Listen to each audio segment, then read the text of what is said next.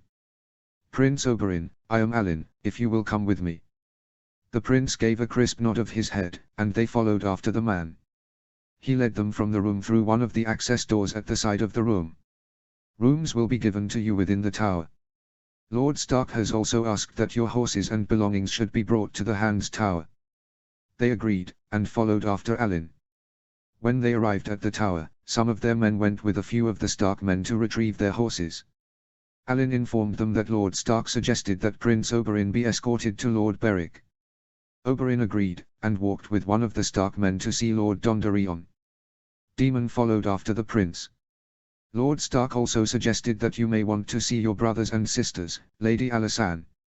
She blushed. Apparently her father had informed his man of who she was. Thank you. Where are Jon and Arthur?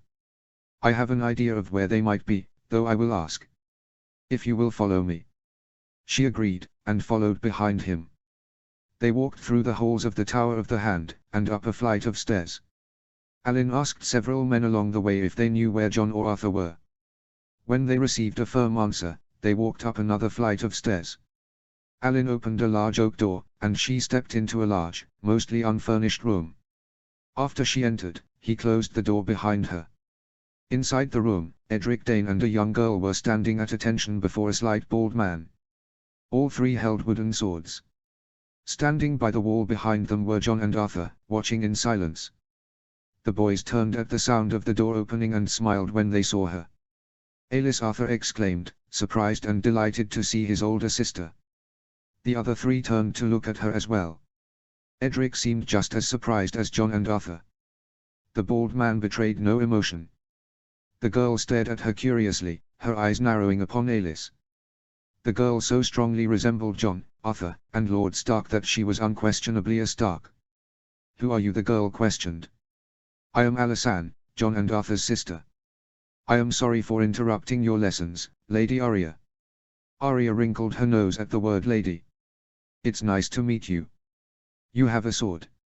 Arya was looking directly at the sword that was fastened at Alysanne's hip. She laughed. She had completely forgotten that she was wearing a blade. Yes, I have trained with a sword for many years. It seems that you are in the process of learning. Arya favored her with a broad smile. I am. Edric is training with me. Do you want to watch?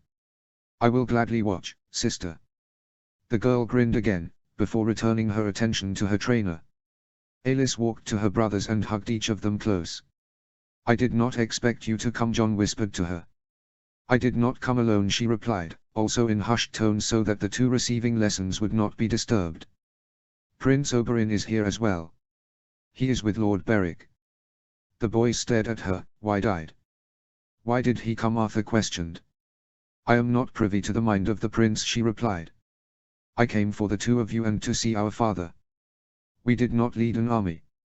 Prince Doran did not even know of our departure, although I am certain that he knows by now. Other than that, the prince was my escort. He would not have come just to be your escort, Jon muttered. I know that. I do not know his mind, any more than either of you do.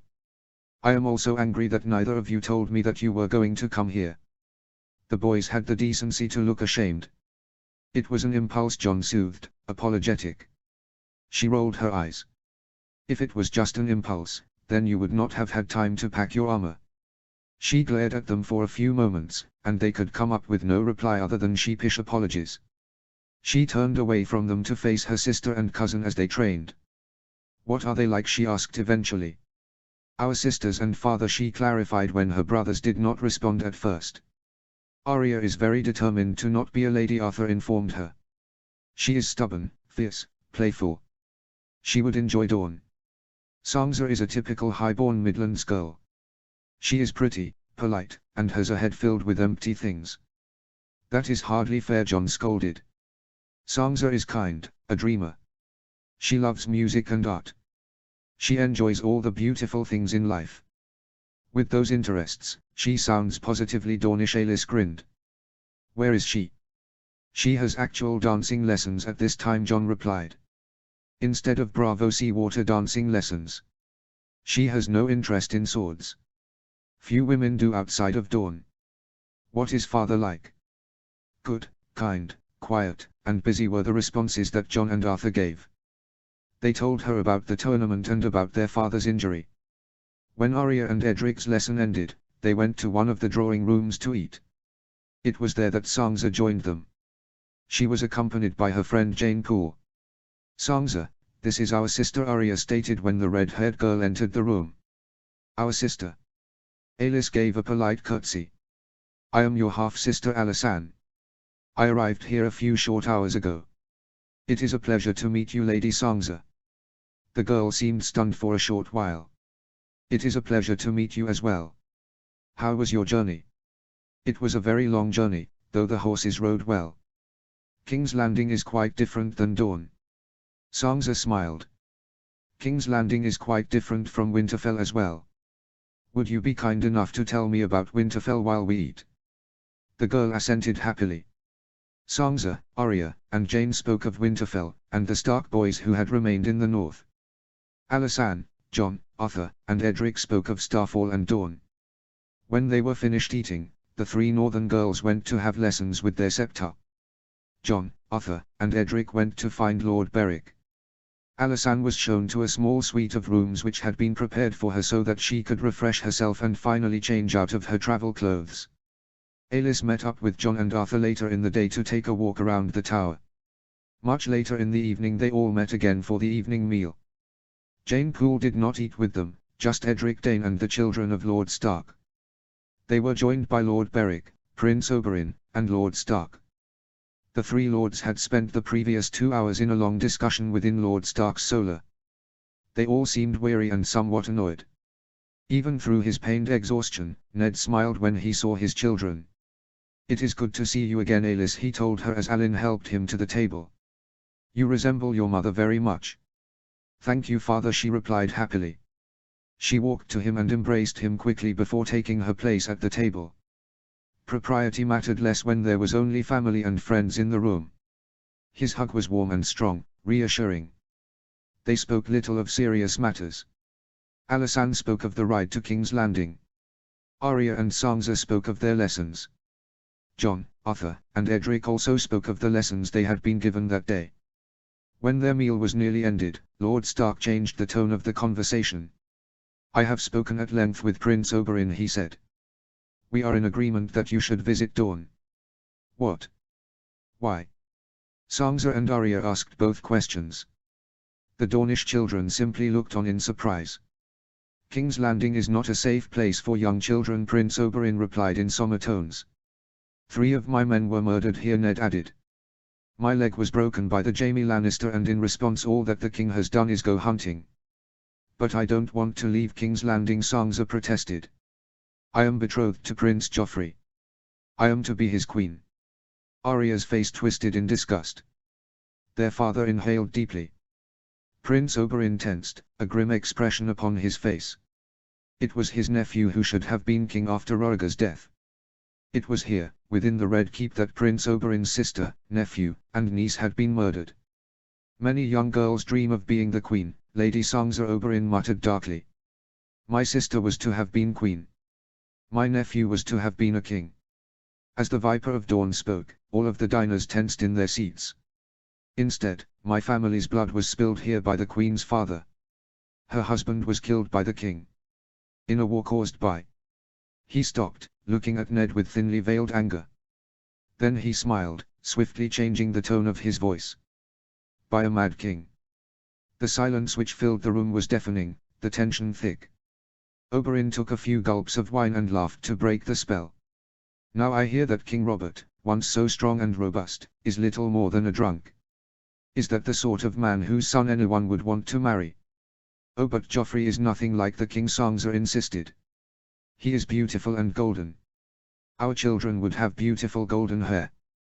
They would be as brave as wolves and as proud as lions. They wouldn't be lions, they would be stags, Arya spat. Joffrey is a craven and a liar, and his children would be stags just like the king. He is not. Sansa cried out fiercely. Ned swore softly, causing the ever-watchful gaze of Oberyn to fall upon him. Whatever spell Lord Stark found himself under, he pushed away. Girls, that is enough. I believe that it is time for you to retire for the evening.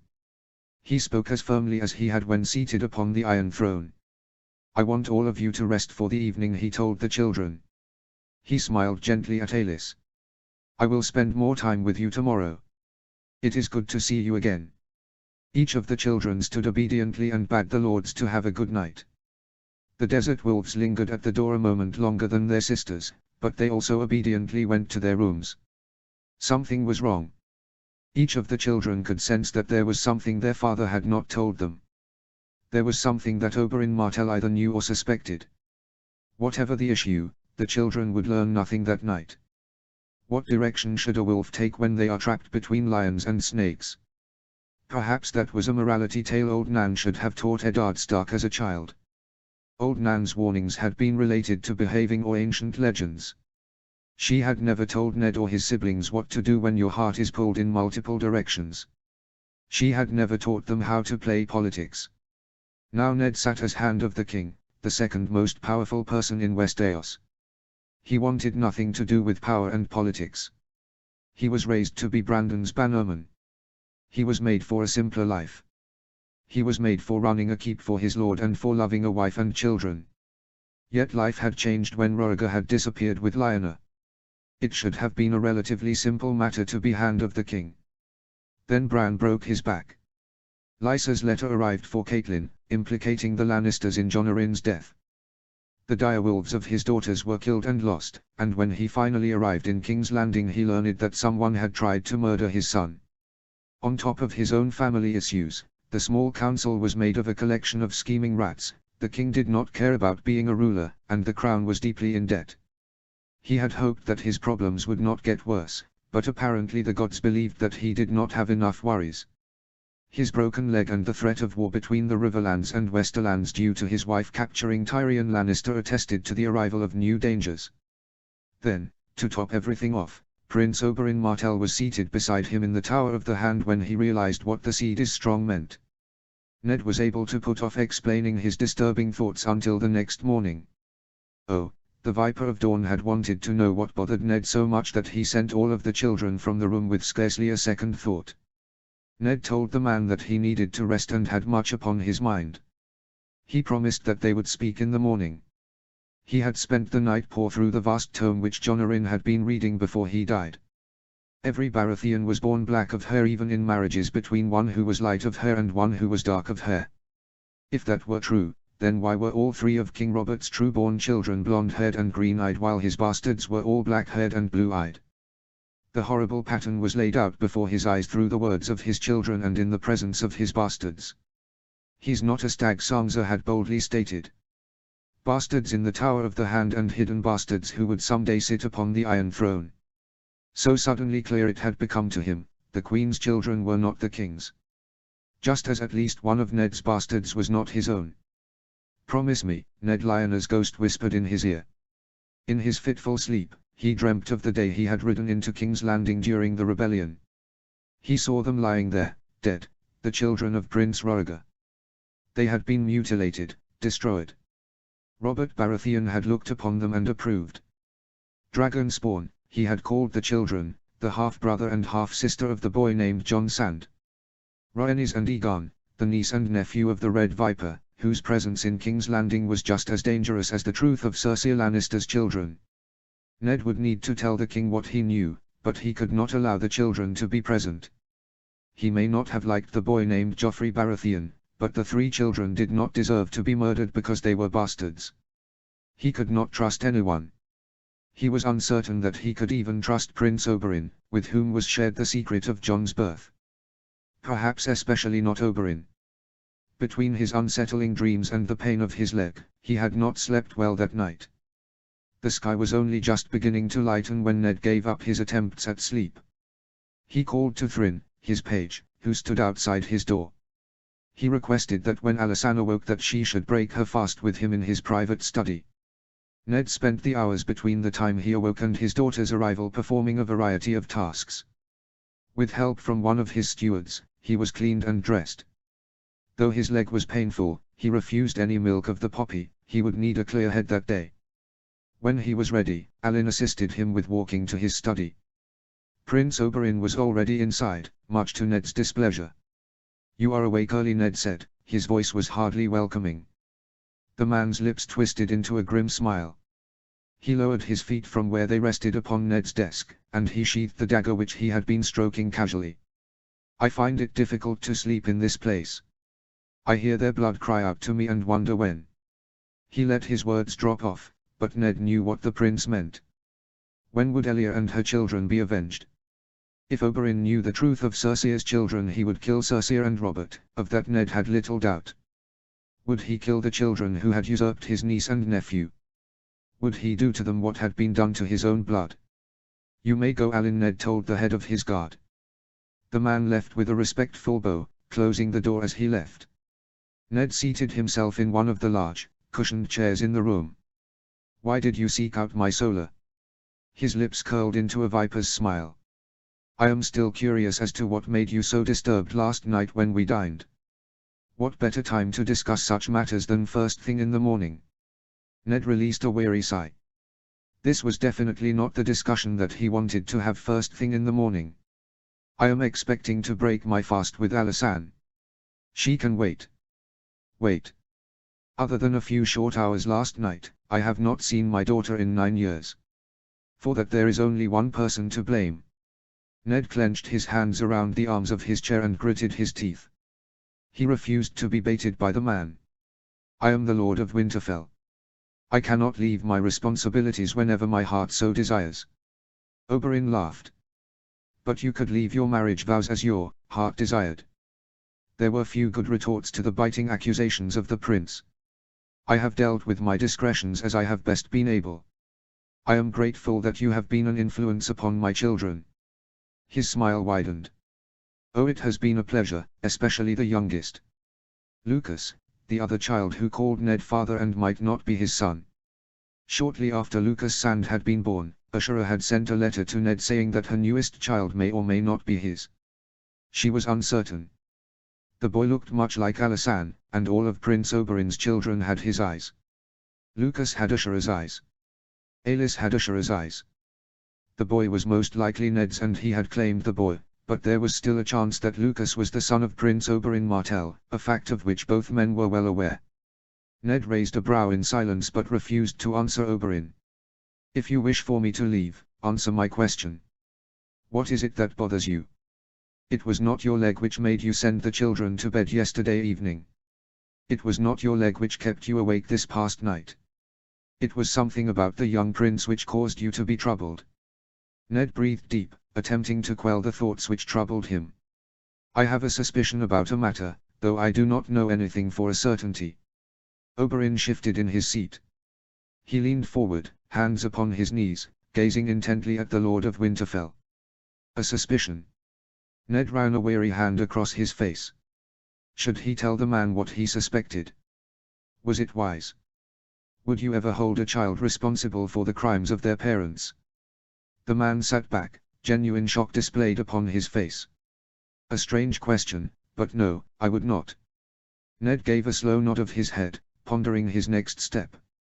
All things considered, if he were to trust his fears about the Lannisters to anyone, Prince Oberyn Martell was his best option. Though Ned also considered that Oberyn might be the worst person to whom he might tell the truth. "Do you know why I came here?" Oberyn's gaze was incredulous. "Is this a trick question?" Seeing that Ned was serious, he continued. "You had an ulterior motive other than serving your dear friend the king. My son Brandon fell from a tower in Winterfell before we left. He was unconscious when I departed and has since awoken. He recalls nothing of his fall, and will never walk again." Oberyn offered his condolences, which Ned graciously accepted before continuing.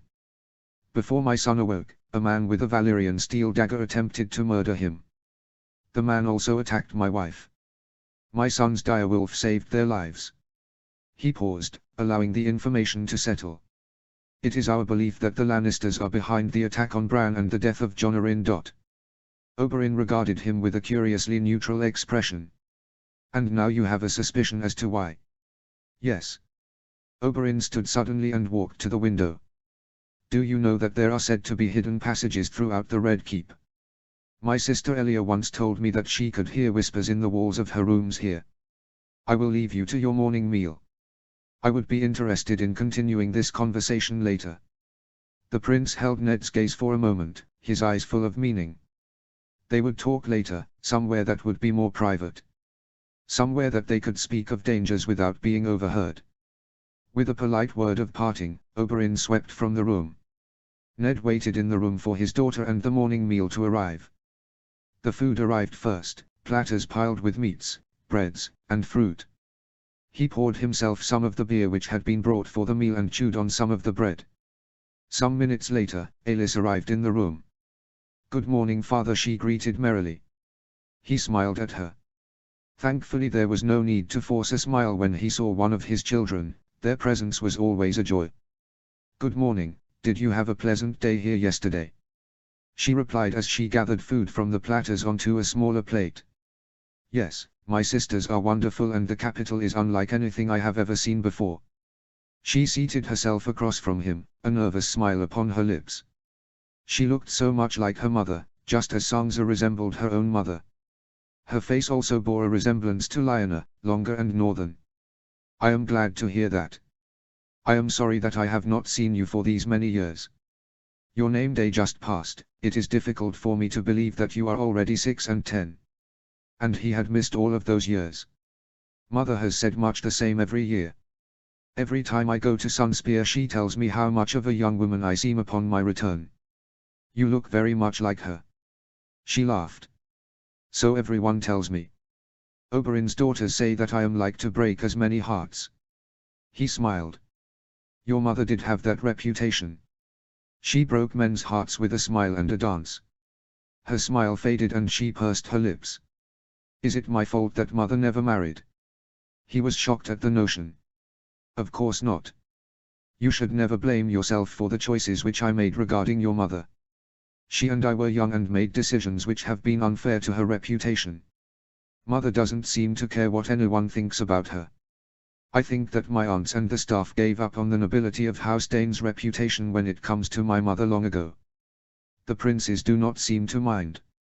He nearly scoffed at that. Prince Oberyn was quite skilled at contributing to Asura's lack of reputation. He decided against mentioning such things in front of his daughter. "Have you and your brothers spent much time with Prince Doran?" She nodded slowly as she chewed on the food which was in her mouth. "We only returned home to Starfall about 6 turns ago after spending 2 years at the Water Gardens. Prince Doran taught us Sivas. He told me that I was the most adept at learning the game.